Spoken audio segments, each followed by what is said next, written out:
Samantala, umabot sa 118 individuals ang naaresto sa piniigting na kampanya laban sa krimen ng Police Regional Office 2 sa Lambak ng Cagayan mula April 2 hanggang 8, 2026.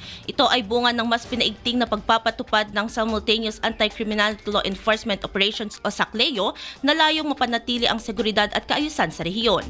Batay sa ulat, 62 sa mga naaresto ay mga wanted persons, kabilang ang 8 itinuturing na most wanted persons at 54 na iba pang pinaghahanap ng batas na nahuli sa magkakahiwalay na operasyon. Sa kampanya laban sa iligal na droga, 13 operasyon ang isinagawa na nagresulta sa pagkakaaresto ng 13 suspek.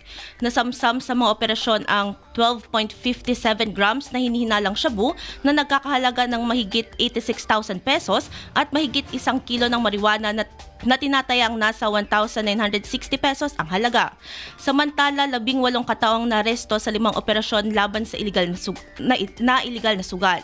Sa pagpapatupad naman ng batas kontra iligal na baril, 8 individual ang nadakip at 4 na baril ang nakumpiska. Dagdag pa rito, 20 na barils at 10 pampasabog ang voluntaryong isinuko ng mga sibilyan bilang suporta sa kampanya ng pulisya laban sa loose firearms at explosives. Hindi rin nakaligtas sa operasyon ang mga sangkot sa illegal logging kung saan 5 individual ang naaresto sa 4 na operasyon kung saan nakumpiska ang mahigit 2,400 board feet na illegal na kahoy na nagkakahalaga ng higit 107,000 pesos. Ang ganitong mga operasyon ay bunga ng pagsisikap ng kapulisan na sugpuin ang kriminalidad at palakasin ang ugnayan sa komunidad tungo sa mas ligtas na rehiyon.